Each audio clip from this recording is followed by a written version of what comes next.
Good morning everyone, welcome to SWS. आज तारीख है 23 जून 2026 और मैं उपस्थित हूँ इतिहास, भूगोल, राज्य व्यवस्था और बिहार स्पेशल का शानदार 30 मोस्ट एक्सपेक्टेड क्वेश्चन के साथ। आज का क्वेश्चन थोड़ा सा मॉडरेट है, बट अगर आप ध्यान से इसको सुनेंगे और अच्छे से स्क्रीन पे देखेंगे तो निश्चित रूप से है कि आपको ये क्वेश्चन याद हो जाएंगे, है ना। सभी के सभी क्वेश्चन आंसर आपको याद हो जाएगा।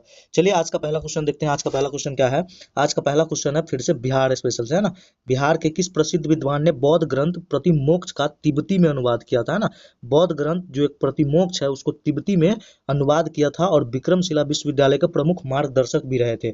ऑप्शन ए में है अतीसा दीपंकर, बी में है जिनमित्र, सी में है शांतरक्षित या अभय कुमार गुप्त। इसका राइट आंसर क्या हो जाएगा? इसका जो राइट आंसर हो जाएगा, इसका राइट आंसर हो जाएगा ऑप्शन ए, है ना, अतीसा दीपंकर। कौन है? अतीसा दीपंकर। अतीसा दीपंकर ही थे जिन्होंने प्रतिमोक्ष को तिब्बती में अनुवाद किया था। ठीक है, आज का अगला क्वेश्चन है। आज का अगला क्वेश्चन है, पटना में ऐतिहासिक सदाकत आश्रम की स्थापना असहयोग आंदोलन के दौरान किस प्रसिद्ध राष्ट्रवादी नेता द्वारा दान की गई भूमि पर की गई थी? यानी सीधा सी बात समझिए, ये तो क्वेश्चन का लैंग्वेज हो गया है और इस ऐसा रखने के पीछे एक कारण भी है कि अब जो एग्जाम हो रहे हैं ना, टीआरई के या फिर कोई अन्य एग्जाम, तो क्वेश्चन लॉन्ग होता है और जब हम वन लाइनर को पढ़ करके जाते हैं, अगर थोड़ा सा ज़्यादा क्वेश्चन पढ़ के जाने की प्रैक्टिस होती है तो अच्छे से वहाँ भी हम पढ़ पाते हैं। ठीक है, तो सीधी सी बात समझिए, जो सदाकत आश्रम बना था असहयोग आंदोलन के दौरान, है ना, कब बना था? 1921 में। 1921 में तो सदाकत आश्रम बना था, किसके द्वारा बनाया गया था? मजहरुल हक के द्वारा। लेकिन जमीन दान किसने की थी? तो वो थे खैरून मियाँ जी ने, है ना। खैरून मियाँ ने अपनी जमीन दान की थी, तब जाकर के सदाकत आश्रम बना था। आज का अगला क्वेश्चन है, सबने अवज्ञा आंदोलन के दौरान बिहार में चौकीदारी कर निषेध अभियान को अपनी पहली व्यापक संरचनात्मक सफलता किस जिले में मिली थी? ये क्वेश्चन आपको पहले भी करवा चुके हैं। ऑप्शन ए, क्या सारण में, क्या चंपारण में, क्या मुंगेर में या शाहाबाद में? इसका राइट आंसर क्या हो जाएगा? इसका जो राइट आंसर हो जाएगा ऑप्शन ए, सारण में। इसका डिस्कशन हम पहले कर चुके हैं, एक्सप्लेनेशन भी कर चुके हैं। आगे बढ़ते हैं क्योंकि कुछ सेशन ज़्यादा लंबा हो जाता है और आप छोड़ करके भाग जाते हो बीच से, लेकिन अंत में जो कुछ स्लाइडें हैं उसको भी आपको देखना चाहिए। चलिए देखते हैं, आज का अगला क्वेश्चन है, गतिशील लोक सेवा चित्रों के संदर्भ में बिहार की अनूठी मंजूषा कला। क्या ये क्वेश्चन पहले नहीं पूछा गया है? मंजूषा कला, है ना, मंजूषा कला संरचनात्मक रूप से किस स्थानीय लोक कथा पर आधारित है? Option A, Behula Bishahari, B में है राधा कृष्ण, सी में है राजा शैलेश या डी लोरी कायन, है ना, लोरी कायन। इसका राइट आंसर क्या हो जाएगा? मंजूषा कला जो है यह मुख्यतः किस लोक कथा पर है? बिहुला और बिसहरी पर। बिहुला और बिसहरी पर। ठीक है, ये जो बिहुला और बिसहरी जो कथा है, ये किसकी कथा है? तो एक बिहुला और बाला लखिंदर की प्रेम कथा है। बिहुला और बाला लखिंदर की प्रेम कथा है और ये जो क्षेत्र पड़ता है वो अंग क्षेत्र है। अंग क्षेत्र में भी अगर कहा जाए तो कौन सा? वर्तमान में भागलपुर आप कह सकते हैं इसको, भागलपुर। वर्तमान में इसको क्या कह सकते हैं आप? भागलपुर का क्षेत्र। ठीक है, भागलपुर का क्षेत्र। तो इसका राइट आंसर क्या हो जाएगा? Option A, Bihula Bisahari. बिहुला बिसहरी। और यह किसकी प्रेम कथा है? ये जो लोक कथा है ये एक प्रेम कथा है और किसकी है? अभी बताए हैं, बिहुला और बाला लखिंदर की। बिहुला और बाला लखिंदर की। चलिए देखते हैं आज का अगला क्वेश्चन। आज का अगला क्वेश्चन फिर से बिहार स्पेशल से है कि पटना में मुखबिर फणींद्रनाथ घोष की हत्या, फणींद्रनाथ घोष की हत्या, वीवीआई क्वेश्चन है, इसको याद रखिएगा, इसको बहुत अच्छे से ध्यान रखिएगा। मेरी बातों को केवल आप अच्छे से सुनिए और हमेशा एक टारगेट बना करके पढ़िए, है ना, कि आपको ये चीज डेली पढ़ना है। और यकीन मानिए, अगर उसे आप प्रतिदिन अपने शेड्यूल में डालते हैं तो मैक्सिमम 30 डेज, ज़्यादा नहीं, मैक्सिमम वैसे तो 21 डेज का पीरियड होता है, लेकिन अगर 30 दिन तक अपने शेड्यूल में इसको डालते हैं तो आपको निश्चित ही बेहतर परफॉर्मेंस देखने को मिलेगा। तो चलिए देखते हैं क्वेश्चन। पटना में मुखबिंदर फणींद्रनाथ घोष की हत्या करने वाले प्रसिद्ध क्रांतिकारी नेता बैकुंठ शुक्ल, है ना, बैकुंठ शुक्ल जी। देखिए यहाँ पर क्वेश्चन समझिए, फणींद्रनाथ घोष की हत्या किसने की थी? बैकुंठ शुक्ल ने। किसने की थी? बैकुंठ शुक्ल ने। क्वेश्चन को भी अच्छे से पढ़ेंगे तो आपको आंसर मिलेगा। फणींद्रनाथ घोष की हत्या किसने की थी? बैकुंठ शुक्ल ने। यह बिहार के किस जिले के निवासी थे? ऑप्शन ए, क्या वैशाली के थे, क्या मुजफ्फरपुर के थे, क्या चंपारण के थे या दरभंगा के थे? तो इसका जो राइट आंसर हो जाएगा, इसका राइट आंसर कौन हो जाएगा? मुजफ्फरपुर के थे। कहाँ के थे फणींद्रनाथ घोष? कहाँ के थे? यह मुजफ्फरपुर जिले के थे, है ना। ये फणींद्रनाथ घोष किसकी मुखबरी की थी? तो वो मुखबरी किए थे भगत सिंह, सुखदेव और राजगुरु को, है ना, राजगुरु की, है ना। भगत सिंह, सुखदेव और राजगुरु जी की मुखबिरी की थी। इन्होंने क्या किया था? 1929 में लाहौर षड्यंत्र केस में जो मुकदमा चला था तो उसमें इसके खिलाफ क्या किया था? गवाही दिया था कोर्ट में। ठीक है, इसके बाद बिहार से एक व्यक्ति है बैकुंठ शुक्ल, इसका बदला लेते हैं 9 नवंबर 1932 को। 9 नवंबर 1932 को, ठीक, 9 नवंबर 32 को फणींद्र नाथ घोष की हत्या कर देते हैं। कौन? बैकुंठ शुक्ल। कहाँ पर? पटना में। कहाँ पर? पटना में। ठीक है, ध्यान रहेगा क्वेश्चन, और निश्चित ही ये क्वेश्चन आने की संभावना है क्योंकि इससे रिलेटेड क्वेश्चन पहले आ चुके हैं। चलिए देखते हैं आज का अगला क्वेश्चन क्या है। आज का अगला क्वेश्चन है छुआछूत विरोधी एक मजबूत मंच पर। ये भी वीवीआई क्वेश्चन है ना, बहुत इंपॉर्टेंट क्वेश्चन है। जब मैं पढ़ रहा था तब मुझे ऐसा लगा कि ये क्वेश्चन डालना चाहिए। देखिए, छुआछूत विरोधी एक मजबूत मंच के रूप में 1935 में बिहार में अखिल भारतीय शोषित वर्ग league, all India depressed class league का आयोजन किसके नेतृत्व में किया गया था, है ना? All India depressed class league का आयोजन किसके नेतृत्व में किया गया था? Option A Jagjivan Ram, B में है जगलाल चौधरी, सी में है राम पासवान, या D B R Ambedkar. B R Ambedkar. इसमें ऐसे ऐसे क्वेश्चन जब आते हैं एग्जाम में, उसमें 80% बच्चे कंफ्यूज रहते हैं क्वेश्चन को देख करके। जैसे ही शोषित वर्ग लीग, दलित वर्ग लीग देखते हैं तो उनका आंसर बी आर अम्बेडकर की तरफ भागता है, लेकिन नहीं। इसका जो राइट आंसर हो जाएगा, इसका राइट आंसर ऑप्शन ए हो जाएगा, है ना, जगजीवन राम जी, है ना, जगजीवन राम जी। इन्होंने इसका गठन कब किया था? 1935 में। कब किए थे? 1935 में। ठीक है, और इसका उद्देश्य क्या था कि दलितों को अधिकार दिलाना, है ना, उसकी रक्षा करना, है ना, सम्मानजनक स्थान दिलाना, समाज में सम्मानजनक स्थान दिलाना। ठीक है, उसके बाद चलिए आज का अगला क्वेश्चन देखते हैं। ये क्वेश्चन याद हो गया ना कि सीधे इतना ज्यादा लंबा चौड़ा क्वेश्चन देखने की आवश्यकता नहीं है। हाँ, इसको आप पढ़ते रहिए, इससे आपका हैबिट बन जाएगा, जिसके बाद क्या होगा, आपको एग्जाम में थोड़ी से कम कन्फ्यूजन होते हैं ना। जैसे सीटेट का एग्जाम, आप सभी निश्चित है कि सीटेट का एग्जाम पास किए होंगे। सीटेट का एग्जाम का क्या होता है? सीटेट का एग्जाम या सीटेट का सिलेबस कोई हार्ड सिलेबस नहीं है, उसका लैंग्वेज बहुत हार्ड है। उसमें ये प्रॉब्लम होता है कि जैसे अभी जो हम कम्पिटेटिव एग्जाम का तैयारी कर रहे हैं, तो उसमें क्या होता है कि 4 ऑप्शन अलग अलग होते हैं, और वो चारों में से कोई एक सही होता है, बाकी 3 गलत होते हैं, ऐसा ही होता है ना। लेकिन सीटेट एग्जाम में ऐसा नहीं होता है, उसमें चारों के चारों ऑप्शन सही होते हैं, लेकिन आपको उसमें सबसे सटीक ढूंढना होता है। ये होता है खेल, यहीं से शुरू होता है। तो यहाँ भी हम वही कह रहे हैं, आप क्वेश्चन को अगर आप अच्छे से पढ़ेंगे ना, केवल जितने होते हैं ना खेल, केवल क्वेश्चन का ही है ना, बाकी कुछ नहीं है। केवल भाषा समझ गए तो आप क्वेश्चन निश्चित रूप से बना लेंगे। तो इसका राइट आंसर क्या हो जाएगा? Jagjivan Ram. All India depressed class league, Jagjivan Ram. ठीक है, आज का अगला क्वेश्चन है 92वें संविधान संशोधन अधिनियम के माध्यम से बिहार के किस क्षेत्रीय भाषा को संरचनात्मक रूप से भारतीय संविधान की 8वीं अनुसूची में जोड़ा गया था? बिहार की केवल एक ही भाषा जोड़ी गई है, वो है मैथिली भाषा। कौन सी भाषा है? तो मैथिली भाषा को। बिहार की किस भाषा को जोड़ा गया हुआ है? केवल मैथिली भाषा को जोड़ा गया है। ठीक है, और इसे कब जोड़ा गया है? 92वां संविधान संशोधन के तहत। 92वां संविधान संशोधन के तहत, 92वां संविधान संशोधन के तहत केवल मैथिली को ही नहीं जोड़ा गया था, एक भाषा था बोडो, है ना, बोडो, डोंगरी, मैथिली और संथाली। इन चारों भाषा को किसके तहत जोड़ा गया था? तो ये जोड़ा गया था 92वां संविधान संशोधन के तहत। ठीक है, चलिए देखते हैं आज का अगला क्वेश्चन क्या है। आज का अगला क्वेश्चन है बिहार में गतिशील त्रिस्तरीय पंचायती राज संरचना सभी सीटों पर महिलाओं के लिए कितनी प्रतिशत क्षैतिज यानी हॉरिजॉन्टल रूप से आरक्षण प्रदान करती है ना? मतलब सीधे से बात समझिए कि बिहार के त्रिस्तरीय जो पंचायती चुनाव होता है, उसमें महिलाओं को कितना प्रतिशत आरक्षण दिया गया है? ऑप्शन ए 33%, बी में है 50%, सी में है 45%, या डी 40%। इसका राइट आंसर क्या हो जाएगा? इसका जो राइट आंसर हो जाएगा ऑप्शन बी 50%। और यह कब से लागू किया गया था? यह 2006 से लागू किया गया था। कब से लागू किया गया था? 2006 से लागू किया गया था, इसको ध्यान रखिएगा।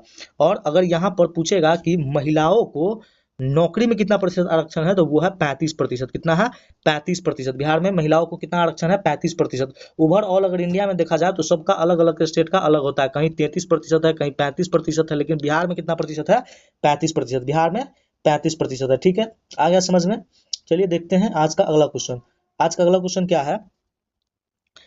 कौन सा प्रमुख गतिशील नदी नेटवर्क उत्तर पश्चिमी संरचनात्मक क्षेत्र में बिहार और उत्तर प्रदेश के बीच भौगोलिक सीमा का निर्धारण करती है ना? भौगोलिक सीमा का निर्धारण करती है। देखिए ऑप्शन में, ऑप्शन ए है घाघरा नदी, बी में है गंडक प्रणाली, सी में है क्रमनाशा, डी में उपरोक्त सभी। इसका राइट आंसर क्या हो जाएगा? क्या घाघरा नदी प्रणाली होगा? हाँ, ये करती है। क्या गंडक प्रणाली? ये भी करती है, और क्रमनाशा भी करती है। तीनों इसका राइट आंसर हो जाएगा ऑप्शन ए, उत्तर प्रदेश के साथ और बिहार के साथ, यानी ये तीनों क्या करती है? बिहार और यूपी के बीच सीमा का निर्धारण करती है। चलिए आज का अगला क्वेश्चन देखते हैं। निम्नलिखित प्रगतिशील विचारकों में से कौन 1901 में प्रकाशित ऐतिहासिक पुस्तक poverty and un British rule in India के लेखक थे? ऑप्शन ए दादा भाई नौरोजी, में है रमेश चंद्र दत्त, एमजी रनाड़े, या जी के गोखले। इसका राइट आंसर क्या हो जाएगा? इसका जो राइट आंसर हो जाएगा ऑप्शन ए दादा भाई नौरोजी। देखिए, और यहाँ पर क्वेश्चन ये भी पूछता है कि poverty and un British rule in India के लेखक कौन है, तो दादा भाई नौरोजी। और यह कब प्रकाशित हुआ था, 1901 में, 1901 में। और इनके लेखक कौन है, दादा भाई नौरोजी। चलिए आज का अच्छा, यहाँ पर एक क्वेश्चन ऑप्शन मुझे दिख रहा है, रमेश चंद्र दत्त। आपको आज का पहला क्वेश्चन हम पूछते हैं, कमेंट सेक्शन में जरूर बताइएगा। देखिए, जो भी हम आपको कहते हैं कमेंट सेक्शन में बताने का, तो उसका मेरा बस एक ही मकसद होता है कि आपको याद है या नहीं। अगर याद नहीं है तो आप निश्चित ही है कि कहीं से देख करके ही लिखेंगे जरूर। और जब लिखते हैं किसी चीज़ को तो उस पर ज़्यादा फोर्स पड़ता है ब्रेन पे, है ना। आप कहीं से खोजेंगे तो आपको लगेगा कि हम क्या चीज़ ढूंढ रहे हैं, और ये लंबे समय तक आपको याद रखेगा कि रमेश चंद्र दत्त की एक बुक है, उस बुक का नाम क्या है ना। रमेश चंद्र दत्त की एक प्रसिद्ध बुक है ना, प्रसिद्ध बुक है। चलिए देखते हैं आज का अगला क्वेश्चन क्या है। केरल में 1924-25 का ऐतिहासिक वैकोम सत्याग्रह, कौन सा, वैकोम सत्याग्रह। देखिए वैकोम सत्याग्रह जो है यह कब शुरू हुआ था, तो यह शुरू हुआ था 30 मार्च को। कब, 30 मार्च 1924 को, 30 मार्च 1924 को शुरू हुआ था। ठीक है, संरचनात्मक रूप से किस सामाजिक न्याय के परिणाम को प्राप्त करने के लिए शुरू किया गया था। Option A, temple entry for the depressed class. B में है लैंड रedistribution फॉर पिशेंस, यानी किसानों के लिए भूमि पुनर्वितरण। सी में है नमक कर की समाप्ति, या डी पूर्ण शराबबंदी, यानी एंटी लिक्विड एब्सोल्यूट प्रोहिबिशन, है ना, पूर्ण शराबबंदी। या फिर रिमूवल ऑफ सॉल्ट टैक्स। इसका राइट आंसर क्या हो जाएगा, इसका जो राइट आंसर हो जाएगा ऑप्शन ए। ऑप्शन ए, उत्पीड़न वर्गों के लिए मंदिर प्रवेश, है ना। वैकोम सत्याग्रह इसी के लिए हुआ था। कहां पर, केरल में। कब हुआ था, तो यह 30 मार्च को। कब हुआ था, 30 मार्च 1924 को यह शुरू हुआ था। इसका उद्देश्य क्या था कि केरल में जो नीची जाति के लोग थे, जैसे कि एझावा, को मंदिरों से जुड़ी सार्वजनिक सड़कों पर चलने का अधिकार दिलाना, है ना, सार्वजनिक सड़कों पर चलने का अधिकार दिलाना। इससे पहले अगर देखा जाए तो सच में दलितों के साथ काफी अन्याय हुआ है। सच में दलितों के साथ कहीं कहीं पे, ऐसा नहीं कि हर जगह, ये कहीं कहीं पे काफी अन्याय होता था, है ना। मंदिरों में प्रवेश वर्जित था, है ना। मंदिरों से जुड़ी सड़कों पे भी उसको नहीं चलने दिया जाता था। इसीलिए तो हुआ था वैकोम सत्याग्रह, है ना। कब हुआ था, 30 मार्च 1924 को। और ये भी इंपॉर्टेंट क्वेश्चन है, ध्यान रखिएगा, है ना, वैकोम सत्याग्रह। चलिए आज का अगला क्वेश्चन। आज का अगला क्वेश्चन, 1907 में स्टुअर्ट गार्ड में भारतीय राष्ट्रीय ध्वज फहराने के लिए मैडम भीखाजी कामा द्वारा निम्नलिखित में कौन सा गुप्त परिचालन सेटअप तैयार किया गया था। अच्छा, इसमें से सभी 80% बच्चे जानते होंगे कि मैडम भीखाजी कामा ने भारत से बाहर तिरंगे झंडे को फहराया था। भारत से बाहर तिरंगे झंडे को फहराया था। और वो झंडा जो है वो किसके सहयोग से बना हुआ था, तो वीडी सावरकर और श्यामजी कृष्ण वर्मा के सहयोग से तैयार किया गया था। वही झंडा को फहराया गया था। कहाँ पर, स्टुअर्ट गार्ड, है ना। यह कहाँ है, जर्मनी का एक मैदान है, जर्मनी का मैदान है ना, स्टुअर्ट गार्ड में फहराए थे। लेकिन क्वेश्चन अब देखिए कहाँ से घूम रहा है कि मैडम भीखाजी कामा द्वारा निम्नलिखित में कौन सा गुप्त परिचालन सेटअप तैयार किया गया था, है ना। कौन सा गुप्त परिचालन सेटअप तैयार किया गया था, तो वो ऑप्शन ए है कि अंतरराष्ट्रीय समाजवादी कांग्रेस का, पेरिस इंडियन सोसाइटी, बर्लिन समिति, या इंडियन होम रूल सोसाइटी। आप में से कितने बच्चे इसका आंसर जानते हैं, माफ कीजिए बच्चे कहते हैं, आप में से कितने साथी इनके आंसर को जानते हैं पहले से। तो इसका जो राइट आंसर हो जाएगा ऑप्शन बी। क्या हो जाएगा, option B, Paris Indian society. क्या हो जाएगा, Paris Indian society, Paris Indian society. ठीक है, और यह किस तिथि को यह बनाया गया था, पेरिस इंडियन सोसाइटी। चलिए देखते हैं आज का अगला क्वेश्चन। आज का अगला क्वेश्चन क्या है, आज का अगला क्वेश्चन है कि अक्टूबर 1929 में लॉर्ड इरविन द्वारा जारी प्रसिद्ध दीपावली घोषणा, है ना, किस राजनीतिक शब्द के संदर्भ में एक स्पष्ट ब्रिटिश प्रतिबद्धता शामिल थी। ऑप्शन ए, भारत के लिए डोमिनियन स्टेटस। बी में पूर्ण संप्रभु स्वतंत्रता। सी में है तत्काल प्रांतीय विधान सभा चुनाव, या डी सांप्रदायिक पुरस्कार आवंटन। इसका राइट आंसर क्या हो जाएगा, इसका जो राइट आंसर हो जाएगा, इसका राइट आंसर हो जाएगा ऑप्शन ए, है ना, ऑप्शन ए, भारत के लिए डोमिनियन स्टेटस, भारत के लिए डोमिनियन स्टेटस। अभी इस पिछले क्वेश्चन में कुछ प्रॉब्लम हो गई थी, पता नहीं आपको ये क्वेश्चन बना है या नहीं, समझ नहीं आ रहा है, बट यहाँ कुछ प्रॉब्लम हो गई थी। चलिए देखते हैं आज का अगला क्वेश्चन। मैं इस क्वेश्चन को है ना आपको अगले दिन भी करवा दूंगा। चलिए देखते हैं आज का अगला क्वेश्चन।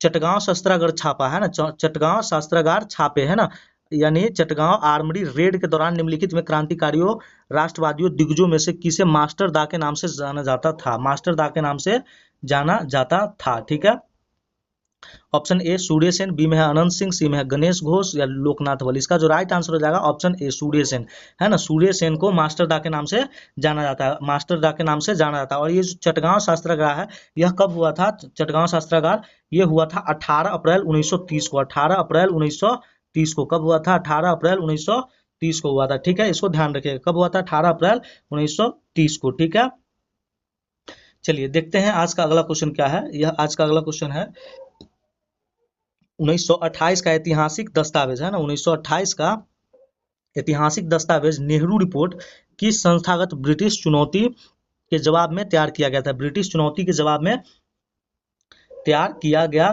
था। ऑप्शन ए है लॉर्ड बर्कनहेड की चुनौती, बी में है साइमन कमीशन की रिपोर्ट, सी में है रॉलेट एक्ट का नियमितीकरण, या डी मोंटेग्यू चेम्सफोर्ड की विफलता। इसका राइट आंसर क्या हो जाएगा? इसका जो राइट आंसर हो जाएगा ऑप्शन ए लॉर्ड बर्कनहेड, है ना, लॉर्ड बर्कनहेड की चुनौती। इन्होंने ही चुनौती दिया था कि अगर तुम में हिम्मत है तो तुम सभी एक ऐसा संविधान बना करके दो जो सभी राजनीतिक पार्टियों के लिए क्या हो, मान्य हो, सभी राजनीतिक पार्टियों के लिए मान्य हो, और वो सभी इसका क्या हो, सम्मान करे और इस संविधान को माने, है ना। तो उस समय पे मोतीलाल नेहरू जी, कौन? मोतीलाल नेहरू जी उस चुनौती को एक्सेप्ट किए थे, और जितने सारे राजनीतिक पार्टी थे उसको इकट्ठा करके अंततः 10 अगस्त, कब? 10 अगस्त 1928 को, 10 अगस्त 1928 को क्या करते हैं, अपनी रिपोर्ट पेश करते हैं ना, अपनी रिपोर्ट पेश करते हैं। चलिए आज का अगला क्वेश्चन क्या है? आज का अगला क्वेश्चन है कि सामाजिक बुराइयों से लड़ने के लिए महात्मा गांधी द्वारा शुरू की गई प्रसिद्ध प्रगतिशील पत्रिका हरिजन। आपको याद है, आपको जो 2 स्लाइड में हम प्रतिदिन समाचार पत्र और उसके संपादक और वर्ष लिखाते हैं, उस समय उसमें ये क्वेश्चन आपको मिलता है, और ये किसी न किसी एग्जाम में पूछा हुआ क्वेश्चन। मैं आपको भी जितने क्वेश्चन करवा रहा हूँ वो सभी एनसीईआरटी के अकॉर्डिंग ही है, और मैं जो मुझे अच्छा लगता है मैं वही क्वेश्चन, यानी कि जो पहले आ चुके हैं वही क्वेश्चन सब आपके लिए अब तैयार करता हूँ। चलिए ऑप्शन ए 1933, बी में 1930, सी में 1932, या डी 1935। इसका राइट आंसर क्या हो जाएगा? ऑप्शन ए 1933। कहाँ पर? अहमदाबाद में। कहाँ पर? अहमदाबाद में। चलिए आज का अगला क्वेश्चन देखते हैं। आज का अगला क्वेश्चन क्या है? जब ऐतिहासिक भारत सरकार अधिनियम 1919 लागू किया गया था, तब निम्नलिखित ब्रिटिश अधिकारियों में से कौन भारत के राज्य सचिव, है ना, सेक्रेटरी ऑफ स्टेट थे? Option A Edwin Montagu, B में है चेम्सफोर्ड, सी में है मिंटो, या लॉर्ड मॉर्ले, या लॉर्ड मिंटो। तो इसका राइट आंसर क्या हो जाएगा? याद है 1919 आप किसके नाम से जानते हैं? मॉन्टेग्यू चेम्सफोर्ड सुधार। जो पहले वाले होते हैं वो राज्य सचिव होते हैं, यानी मॉन्टेग्यू क्या थे? राज्य सचिव थे, और चेम्सफोर्ड क्या थे? वायसराय थे। तो इसका राइट आंसर क्या हो जाएगा? Option A Edwin Montagu. ठीक है, आज का अगला क्वेश्चन देखते हैं। आज का अगला क्वेश्चन क्या है कि वैश्विक मदद से ब्रिटिश शासन को उखाड़ फेंकने के उद्देश्य से चलाया गया रणनीतिक रेशमी रुमाल आंदोलन, है ना, ये भी बहुत अच्छा क्वेश्चन है कि रेशमी रुमाल आंदोलन किस संगठन के नेतृत्व में चलाया गया था?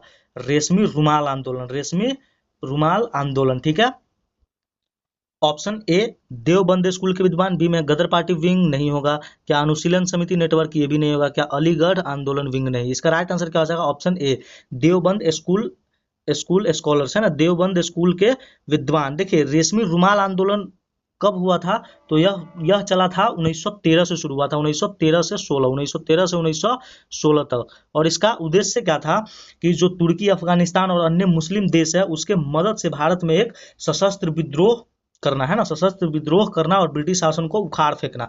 लेकिन ये असफल रहा। कारण क्या था? 1914 में क्या शुरू हो जाता है? प्रथम विश्व युद्ध। चलिए आज का अगला क्वेश्चन देखते हैं।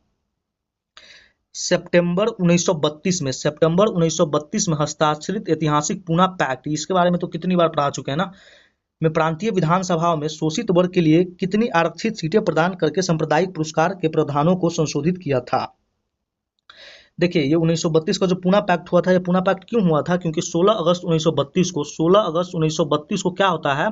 16 अगस्त 1932 को भारत में एक सांप्रदायिक पंचायत आता है, जिसके विरुद्ध में महात्मा गांधी 1 महीने का अल्टीमेटम देते हैं कि अगर इसको वापस नहीं लिया गया तो हम आमरण अनशन करेंगे। सेम वही होता है, अल्टीमेटम देते हैं 19 अगस्त को, और वो ठीक उसके 1 महीने बाद 20 सितंबर को आमरण अनशन पर बैठ जाते हैं, जिसके बाद 24 सितंबर, है ना, 24 सितंबर को पूना पैक्ट यानी कि पूना उस पर हस्ताक्षर किए जाते हैं। किसके बीच? महात्मा गांधी और BR अम्बेडकर के बीच। पता नहीं आज क्या हो गया हुआ, क्लास बहुत डिस्टर्ब हो रहा है, समझ नहीं आ रहा मैं जो अभी इतना बोला हूँ वो तो रिकॉर्ड हुआ भी है या नहीं। चलिए इसका राइट आंसर क्या हो जाएगा? इसका जो राइट आंसर हो जाएगा ऑप्शन ए 148, है ना। कहीं कहीं पे ये 147 भी लिखा आता है, क्या आता है? 147 लिखा हुआ भी आता है, तो आप देख लीजिएगा 147 आ रहा है तो 147 लगा दीजिएगा, 148 आया तो 148 लगा दीजिएगा, जो भी आए इसमें आप लगा दीजिएगा। और यह पहले सीट कितना हुआ करता था? पहले 71 हुआ था, 71 हुआ करता था, जिसको बढ़ा करके 147 कर दिया गया, 71 से बढ़ा करके 147 कर दिया गया। ठीक है, चलिए आज का देखते हैं अगला क्वेश्चन। पहले तो क्लास इतना डिस्टर्ब हो रहा है, समझ नहीं आ रहा, पता नहीं क्या हो गया है। आज का अगला क्वेश्चन है, अनुच्छेद 131 के तहत भारत के सर्वोच्च न्यायालय के मूल अधिकार क्षेत्र है ना, ओरिजिनल जुरिस्डिक्शन से किस प्रकार के कानूनी विवादों पर को पूरी तरह से बाहर रखा गया है ना, किस प्रकार के कानूनी विवादों को पूरी तरह से बाहर रखा गया है।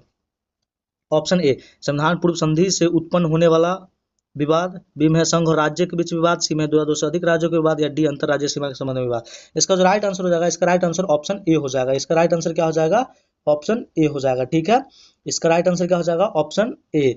ये देखो, संविधान के अनुच्छेद 131 में स्पष्ट रूप से यह लिखा गया है कि कोई भी विवाद, जो ऐसा विवाद हो या संधि या समझौता हो, जो या वचन पत्र हो, अगर वो संविधान के लागू होने से पहले निष्पादित की गई थी और जो लागू रहने वाली है, तो वह सर्वोच्च न्यायालय के मूल क्षेत्राधिकार में नहीं आएगा, मूल क्षेत्राधिकार में नहीं आएगा। बाकी संघ और राज्यों के बीच विवाद भी मूल क्षेत्राधिकार में है, दो या दो से अधिक राज्यों के बीच भी विवाद मूल क्षेत्राधिकार में है, अंतर्राज्यीय सीमा संबंधी विवाद भी मूल क्षेत्राधिकार के अंतर्गत आता है। ठीक है, चलिए आज का अगला क्वेश्चन देखते हैं। आज का अगला क्वेश्चन क्या है, संविधान सभा के ऐतिहासिक मौलिक अधिकारों पर तदर्थ समिति है ना, एडहॉक कमेटी के औपचारिक अध्यक्ष निम्नलिखित में से कौन है। औपचारिक अध्यक्ष है ना, एडहॉक कमेटी। देखिए, ऑप्शन ए है एस वरदाचार्य, सरदार वल्लभ भाई पटेल, जेबी कृपलानी, या बी आर अम्बेडकर। इसका राइट आंसर क्या हो जाएगा।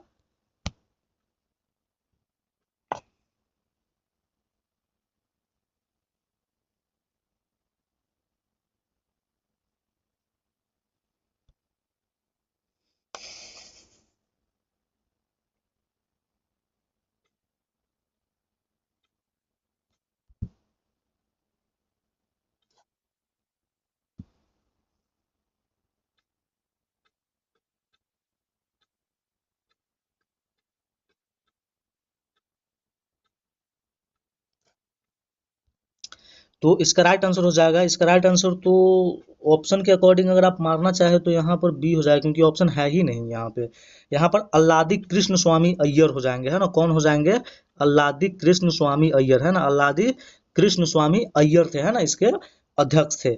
लेकिन यहाँ पर क्या है कि सरदार वल्लभ भाई पटेल जो है, यह सलाहकार समिति के अध्यक्ष थे। अगर ऑप्शन में ये नहीं है तो आप यहाँ पर सरदार वल्लभ भाई पटेल लगा सकते हैं, लेकिन अगर अल्लादी कृष्ण स्वामी अय्यर रहे तो आपको वही आंसर लगाना है। और ये जो है एडहॉक कमेटी, इसकी स्थापना कब की गई थी, 24 जनवरी 1947 को, 24 जनवरी 1947 को की गई थी, 24 जनवरी 1947 को। लेकिन इसका जो राइट आंसर होना चाहिए अल्लादी कृष्ण स्वामी अय्यर, नहीं है, इसलिए वल्लभ भाई पटेल लगाएं, क्योंकि सलाहकार समिति के अध्यक्ष सरदार वल्लभ भाई पटेल ही थे। ठीक है,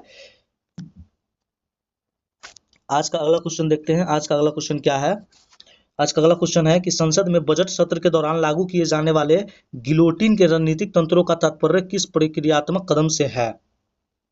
सीधी बात है कि गिलोटिन, है ना, गिलोटिन। ऑप्शन ए है कि बिना चर्चा के अनुदान के सभी शेष मांगों को मतदान के लिए रखना, बी में सदन का अनिश्चित काल के लिए स्थगन, सी में है वित्त विधेयक आवंटन से पूर्ण कटौती नहीं, या विपक्षी सदस्यों को निलंबन नहीं। विपक्षी सदस्यों का निलंबन आप ऐसे ही नहीं कर सकते हैं। इसका जो राइट आंसर हो जाएगा, बिना चर्चा के अनुदान के सभी शेष मांगों को मतदान के लिए रखना, ऑप्शन ए इसका राइट आंसर हो जाएगा। बेसिकली गिलोटिन क्या है, गिलोटिन को समझने का प्रयास कीजिए कि गिलोटिन जो है, जैसे अगर समय बजट सत्र के दौरान अगर समय समाप्त होने वाला होता है, तो क्या क्या आता है कि सभी के मांगों को या विचारों को एक साथ रखा जाता है, सभी के मांगों और विचारों पर क्या क्या आता है, एक साथ रखा जाता है, वही गिलोटिन कहलाता है ना, मतदान के लिए रखा जाता है, ध्यान रखिएगा। चलिए आज का अगला क्वेश्चन देखते हैं। भारतीय संविधान के अनुच्छेद 200 के तहत जब राज्य वीवीआई, क्वेश्चन को ध्यान रखिए, इसको, ये पॉलिटी से क्वेश्चन है कि इस भारतीय संविधान के अनुच्छेद 200 के तहत जब राष्ट्रीय विधानमंडल द्वारा पारित विधेयक राज्यपाल के समक्ष प्रस्तुत किए जाते हैं ना, प्रस्तुत किए जाते हैं, तो कौन सा संरचनात्मक विकल्प अमान्य है ना, कौन सा संरचनात्मक विकल्प क्या है, अमान्य है। ऑप्शन ए, राज्यपाल धन विधेयक को पुनर्विचार के लिए वापस कर सकते हैं, नहीं। बी में है गवर्नर कैन गिव असेंट, राज्यपाल सहमति दे सकते हैं। सी में है governor can reserve it for president, राज्यपाल इसे राष्ट्रपति के लिए सुरक्षित रख सकते हैं। या डी, राज्यपाल सहमति रोक सकते हैं। इसका राइट आंसर क्या हो जाएगा, इसका राइट आंसर हो जाएगा ऑप्शन सी, राज्यपाल इसे राष्ट्रपति को सुरक्षित रखने के लिए राष्ट्रपति के लिए सुरक्षित रख सकते हैं। अगर राज्यपाल के पास अगर कोई विधेयक आता है माफ कीजिए विधानसभा या विधान परिषद से, तो ये क्या करते हैं, अगर इनको अगर लगता है कि मैं ये फैसला लेने में असमर्थ हूँ, तो यह राष्ट्रपति के लिए इसे संरक्षित रख सकते हैं ना, या सुरक्षित रख सकते हैं कि राष्ट्रपति जी ने देख ले एक बार, है ना। और वो किस अनुच्छेद के तहत? 200 के तहत। उस स्थिति में विधानसभा या फिर विधान परिषद, जिस राज्य में विधान परिषद हो, वो राज्यपाल पे क्या कर सकता है? दबाव नहीं बना सकता, क्योंकि वो अनुच्छेद 200 का इस्तेमाल करता है। चलिए आज का अगला क्वेश्चन देखते हैं। वह महत्वपूर्ण संथानम समिति, संथानम ने के संथानम समिति, जिसके संरचनात्मक रिपोर्ट के कारण केंद्रीय सतर्कता आयोग सीबीसी का गठन हुआ था, किस क्षेत्र की जांच के लिए नियुक्त किया गया था? ऑप्शन ए भ्रष्टाचार निवारण, बी में प्रशासनिक सुधार, सी में पुलिस प्रशिक्षण प्रोटोकॉल, या डी केंद्र राज्य वित्तीय बंटवारा। इसका राइट आंसर क्या हो जाएगा? इसका जो राइट आंसर हो जाएगा, इसका राइट आंसर हो जाएगा prevention of corruption, option A भ्रष्टाचार निवारण। क्या था? भ्रष्टाचार निवारण। देखिए के संथानम जो है, संथानम समिति का जो गठन किए थे, वो गठन कौन किए थे? वो थे माफ कीजिए, लाला कर रहे हैं, लाल बहादुर शास्त्री जी। कौन थे? लाल बहादुर शास्त्री जी। कब? 1962 में। कब? 1962 में। इस समय लाल बहादुर शास्त्री जी क्या थे? भारत के गृह मंत्री थे। कौन थे? गृह मंत्री थे। और ये जो संथानम समिति के अध्यक्ष कौन थे? के संथानम। कौन थे? के संथानम। ठीक है। और इसी के आधार पर फरवरी 1964 में केंद्र सरकार के एक कार्यकारी प्रस्ताव के माध्यम से सीबीसी की स्थापना की गई थी। सीबीसी की स्थापना की गई थी, केंद्रीय सतर्कता आयोग का स्थापना किया गया था। और पूछा जाए कि भारत के प्रथम सीबीसी कौन थे, केंद्रीय सतर्कता आयोग के अध्यक्ष प्रथम कौन थे, तो वो कौन थे? नितूर श्रीनिवास राव, है ना। नितूर श्रीनिवास राव। ठीक है। एक चीज और ध्यान रखिएगा, इसके बारे में एक और क्वेश्चन पूछा जाता है। इस जो केंद्रीय सतर्कता आयोग है, ये वैधानिक दर्जा प्राप्त है या नहीं, है ना। इसे वैधानिक दर्जा प्राप्त है या नहीं, तो समझिएगा बात को। जब ये बना हुआ था तब ये वैधानिक दर्जा इसको प्राप्त नहीं था, लेकिन 2003 में इसे वैधानिक दर्जा दे दिया गया था। इसे वैधानिक दर्जा दे दिया गया था, यानी स्टैट्यूटरी राइट दे दिया गया था। चलिए आज का अगला क्वेश्चन देखते हैं। आज का अगला क्वेश्चन क्या है? क्वेश्चन नंबर, भारतीय संविधान के अनुच्छेद 371 ए के तहत विशेष प्रावधान किस राज्य को विशेष संरचनात्मक सुरक्षा प्रदान करता है? सबसे पहले समझिए आर्टिकल 370 में क्या है? जम्मू कश्मीर को विशेष प्रावधान दिए गए थे, जो अब हटा दिए गए हैं। उसके बाद क्या है? 371 में भारत के 12 राज्यों को, कितने राज्यों को? 12 राज्यों को विशेष राज्य का दर्जा गया है। कितने राज्यों को? 12 राज्यों को विशेष राज्य का दर्जा दिया गया है। ठीक है। उसमें क्या है, आपको एक स्लाइड लेकर मैं आपको समझाने का प्रयास करता हूँ, एक ही बार में याद हो जाएगा, केवल आप ध्यान से सुनिएगा, है ना। केवल आप ध्यान से सुनिएगा। 371 में 12 जो राज्य है, उसमें क्या है कि पहला देखिए 371 के ए में किस राज्य को रखा गया है? तो इसको नागालैंड को रखा गया। किसको रखा गया है? नागालैंड को रखा गया है। ठीक है। 371 बी में किसको रखा गया है? तो बी में असम को। किसको? असम को। बी में असम को। ठीक है। सी में किसको रखा गया है? तो मणिपुर को। किसको रखा गया है? मणिपुर को। ठीक है। सी में किसको रखा गया है? मणिपुर को। डी में किसे रखा गया है? तो डी में रखा गया है आंध्र प्रदेश को। किसको रखा गया है? आंध्र प्रदेश को। ठीक है, ध्यान रखिएगा। ई में किसको रखा गया है? तो ई में तेलंगाना को रखा गया है। किसको रखा गया है? तेलंगाना को रखा गया है। अगर आप ये चीज अगर नहीं जानते हैं तो आप अपने नोटबुक में इसे नोट कर लीजिएगा। इससे क्वेश्चन पूछे जाते हैं, क्वेश्चन इससे बनते हैं। ठीक है। नेक्स्ट स्लाइड देखते हैं। नेक्स्ट में क्या है, कहाँ तक अभी बताए हैं? ई तक, है ना। ई तक आपको बताए हैं। उसके बाद क्या है? एफ में, है ना। 371 का एफ क्या है? 371 का एफ में कौन सा राज्य है? तो यहाँ पर सिक्किम है। कौन सा राज्य है? सिक्किम। कौन है? सिक्किम। ठीक है। कौन है? सिक्किम। ठीक है।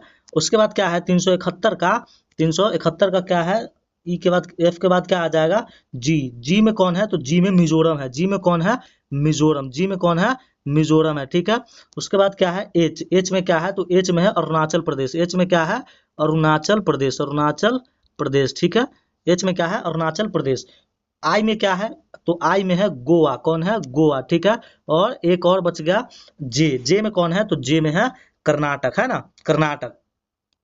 कौन सा? कर्नाटक। ठीक है। एच में कौन है? कर्नाटक। ठीक है, ध्यान रखिएगा।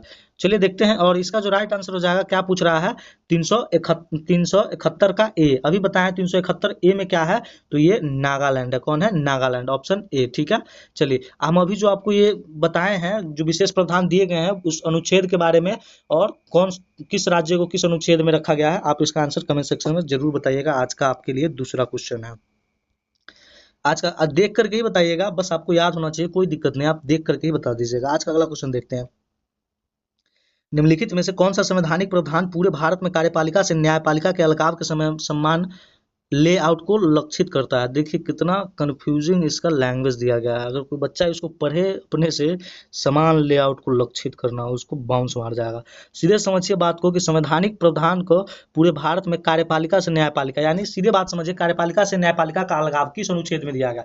क्या आर्टिकल 50 में, क्या आर्टिकल 45 में, क्या आर्टिकल 48 में, क्या आर्टिकल 51 में? इसका जो राइट आंसर हो जाएगा ऑप्शन ए, 50 में।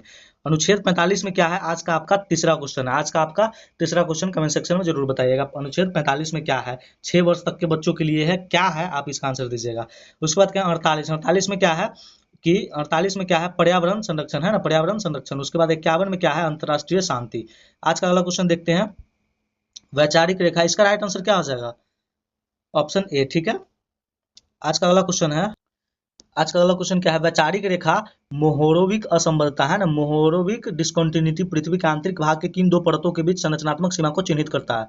ऑप्शन ए क्रस्ट और ऊपरी मेंटल, बी में है ऊपरी और निचली क्रस्ट, और सी में है मेंटल और कोर, डी में है बाहरी और आंतरिक कोर। मैं आपको एक कॉन्सेप्ट बताता हूँ, उसके बाद आप जीवन में, थोड़ा सा समय लगेगा बट मेरी बातों को केवल ध्यान से सुनिए, आपको अच्छे से दिमाग में छप जाएगा। आप जीवन में कभी इस चीज को नहीं भूलिएगा, जीवन में कभी नहीं भूलिएगा।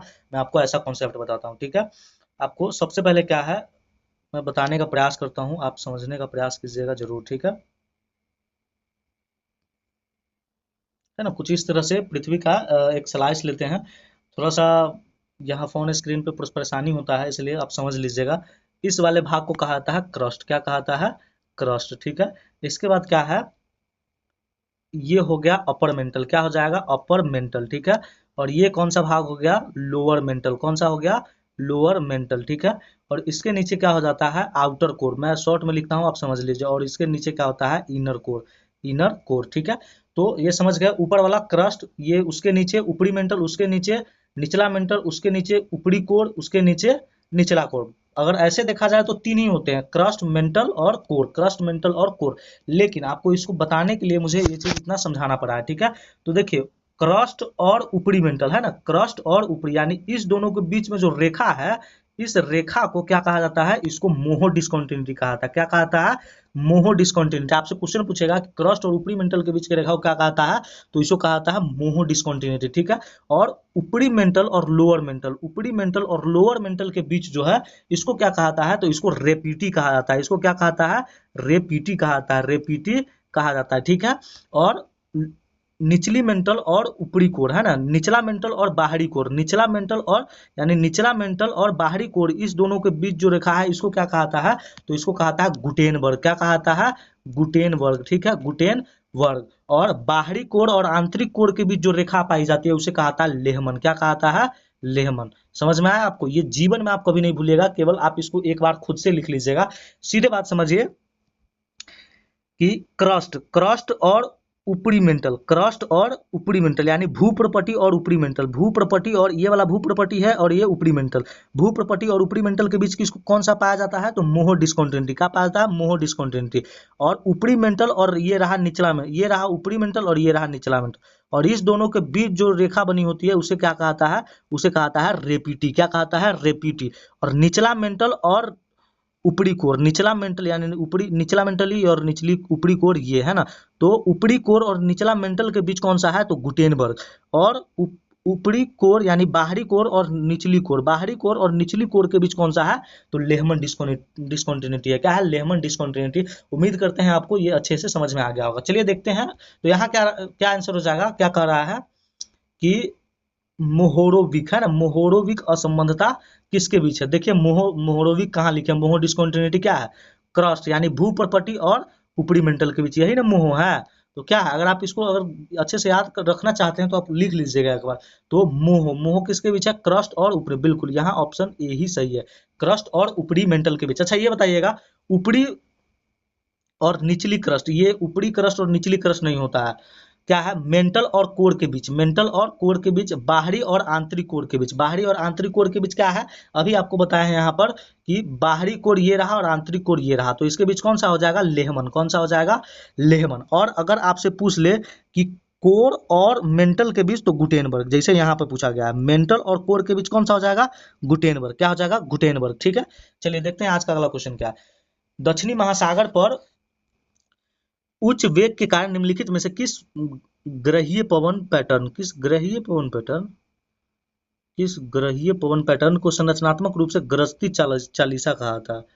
देखिए, ग्रहीय पवन पैटर्न नहीं, यहाँ ध्रुवीय पवन पैटर्न होना चाहिए था, है ना। ध्रुवीय पवन पैटर्न का ध्रुवीय पवन, या ये भी सही है, वो गलत नहीं है। थोड़ा सा लैंग्वेज में कंफ्यूजन हो जाता है मुझे भी। चलिए देखते हैं तो क्या है। ऑप्शन ए पछुआ पवन है, बी में व्यापारिक पवन है, सी में ध्रुवीय पवन है, या डी मानसूनी पवन है। अब भाई हम ध्रुवीय बोले हैं ना, तो सब इसको सी आंसर मार देगा, लेकिन इसका आंसर सी नहीं होगा। ध्यान से सुनिए, आपको समझ में आ जाएगा, ठीक है। ध्यान से केवल आप सुनते रहिए मेरी बातों को, ठीक है। चलिए, तो इसका जो राइट आंसर हो जाता है, इसको क्या कहता है? पछुआ पवन, है ना, वेस्टर्लीज कहा जाता है। गरजती चालीसा जो है, इसको वेस्टर्लीज कहा था। क्या कहता है? वेस्टर्लीज कहा था, यानी पछुआ पवन। और इसको गरजती चालीसा क्यों कहा जाता है, इसको भी समझिए।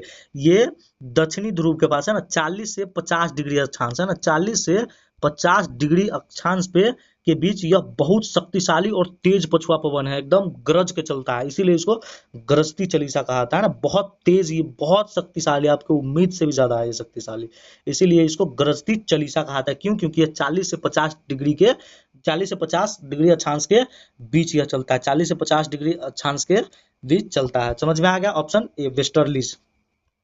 आज का अगला क्वेश्चन क्या है कि निम्नलिखित में कौन सी अनूठी ऊंचाई वाली झील संरचनात्मक रूप से पृथ्वी ग्रह पर सबसे अधिक ऊंचाई पर स्थित है?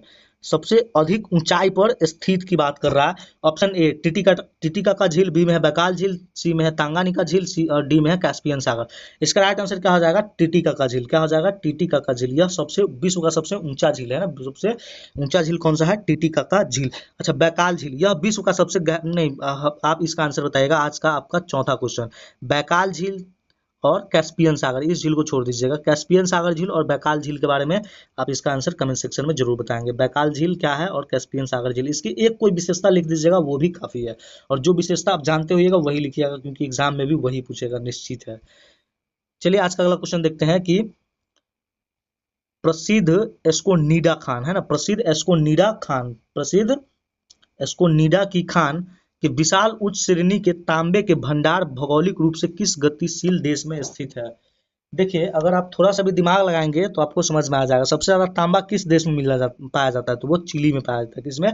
चिली में पाया जाता है। और इसका राइट आंसर क्या हो जाएगा? Option A Chile. क्या हो जाएगा? Option A Chile. यहीं पर ये एस्कोनीडा की खान है, एस्कोनीडा की खान है, ध्यान रखिएगा। कहाँ पाया जाता है? चिली में। चिली में भी अगर एग्जैक्ट लोकेशन की बात किया जाए तो एग्जैक्ट लोकेशन इसका क्या हो जाएगा?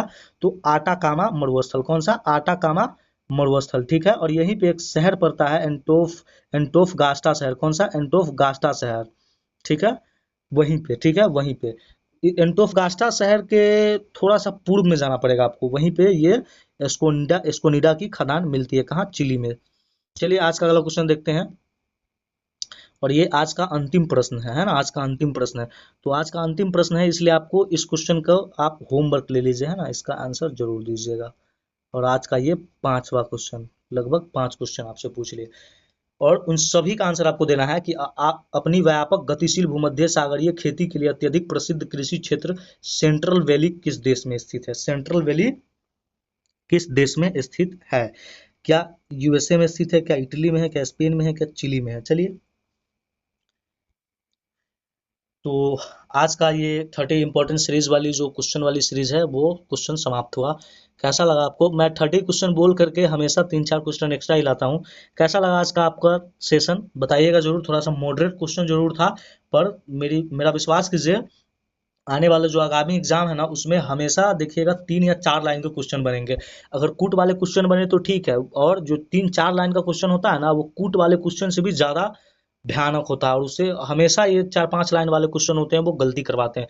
कूट वाले क्वेश्चन में क्या होता है कि आपको चारों आंसर अगर पता है तो आप आसानी से लगा लीजिएगा, है ना, लेकिन आपको जो लंबा लंबा जो क्वेश्चन होता है ना, उसको समझने में ही आपको समय लग जाता है। अभी आपको थोड़ी देर पहले सीटेट का एग्जाम्पल दिया था, इसलिए बता रहे हैं। तो ऐसे ऐसे क्वेश्चन का भी प्रयास कीजिए, और विश्वास रखिए मैं आपको वो सभी क्वेश्चन करवा दूंगा। आज का जो क्वेश्चन है उसमें 30 क्वेश्चन में आपका कितना सही हुआ है, हो सके तो इसका कमेंट सेक्शन जरूर बताइएगा। अगर खुद से बनाने का प्रयास किए हैं, अगर 30 क्वेश्चन में अगर आप लोगों का अभी 20 या 15 से 20 के बीच में अगर आपका स्कोर है, तो आप अच्छी स्थिति में, क्योंकि ये जितने क्वेश्चन है ये सभी बीपीएससी के प्रीलिम्स या मेंस में पूछे गए क्वेश्चन है ना, तो हार्ड क्वेश्चन है और सभी एनसीईआरटी के रिलेटेड है। 15 से 20 अगर अभी है तो सही है, जब तक एग्जाम होगा तब तक ये सही हो जाएगा।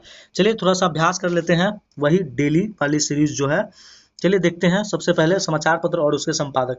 इसमें से कितने आपको तो याद हो गए होंगे ना, जैसे बंगाल गजट और संवाद कौमुदी है ना। बंगाल गजट किसके है, तो जेम्स ऑगस्टस सिक्की की। कब प्रकाशित हुआ, 1780। कहाँ से, कलकत्ता से।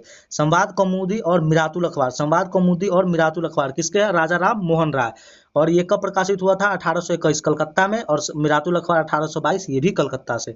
अमृत बाजार पत्रिका शिशिर कुमार घोष, कहाँ से, 1868 से। और यहाँ पर एक और व्यक्ति है, मोतीलाल घोष, 1868 जेसोर से। द हिंदू पत्रिका का कहाँ से, जी सुब्रमण्यम अय्यर द्वारा, 1878 मद्रास से। ठीक है। केसरी समाचार पत्र और मराठा, ये दोनों किसके हैं, बाल गंगाधर तिलक का। और ये प्रकाशित कब हुआ था, 1800 फरवरी 1881 में। कहाँ से, पूना से, दोनों पुणे से। यंग इंडिया, नवजीवन और हरिजन। हरिजन ये किनके है, तो ये महात्मा गांधी जी का, हरिजन है ना। हरिजन तो आज 30 इंपॉर्टेंट क्वेश्चन वाली सीरीज में भी आया था। हरिजन कब प्रकाशित हुआ था, उसको सुधार कर लीजिएगा, ये पूना से प्रकाशित हुआ था। मैं शायद अहमदाबाद बोल गया, मुझे लगा शायद नवजीवन की बात कर रहा है ना। तो आज यंग इंडिया महात्मा गांधी 1919, नवजीवन महात्मा गांधी ये भी 1919। चलिए आज का अगला देखते हैं, आज का अगला क्या है। आज का अगला सेशन में आज का अगला स्लाइड है प्रताप। प्रताप का क्या है, गणेश शंकर विद्यार्थी। कब प्रकाशित हुआ था, 1913। कहाँ से, कानपुर से। अभ्युदय मदन मोहन मालवीय। और लीडर, ये भी मदन मोहन मालवीय। और एक हुआ था अभ्युदय, हुआ था 1907 में प्रकाशित। कहाँ से, प्रयागराज से। और लीडर कहाँ से, 1909, ये भी प्रयागराज से। ठीक है। Indian sociologist Shyamji Krishna Verma, 1905। कहाँ से, लंदन से। वंदे मातरम बिपिन चंद्र पॉल, 1906 कलकत्ता से। युगांतर वरिंद्र कुमार घोष, 1916, माफ कीजिए 1906 कलकत्ता से। उसके बाद कर्मयोगी सुंदरलाल, 1909। तलवार वीरेंद्र नाथ चट्टोपाध्याय, 1909 पेरिस से। Ghadar Lala Hardayal, 1913 San Francisco America. Free Hindustan Taraknath Das, 1908 Kolkata. तो ये था आज का आपका सेशन। तो कैसा लगा सेशन आज का, जरूर बताइएगा। अगर कोई सुधार हो, कोई सुझाव हो तो वो भी बताइएगा। अगर कोई भी प्रॉब्लम हो क्वेश्चन में या फिर कहीं पे आंसर में, अगर किसी क्वेश्चन का आंसर मैं गलत भी टिक कर दूं तो ज़्यादा वो नहीं है, आप बता दीजिएगा। मैं भी एक लर्नर ही हूँ, मैं भी एक छात्र ही हूँ, और मैं आपको समझाने का प्रयास करता हूँ। जो मैं समझता हूँ वो आपको समझाने का प्रयास करता हूँ। उम्मीद करता हूँ आज का सेशन आप लोगों को अच्छा लगा होगा, और अच्छा लगा होगा तो एक लाइक जरूर कर दीजिएगा, शेयर कर दीजिएगा। अगर सब्सक्राइब नहीं किए हैं तो चैनल सब्सक्राइब कर लीजिएगा। डेली आपको सुबह 6 बजे वीडियो मिल जाया करेंगे। आप प्रतिदिन क्लास कीजिए, ठीक है। चलिए, तो थैंक्स फॉर वॉचिंग।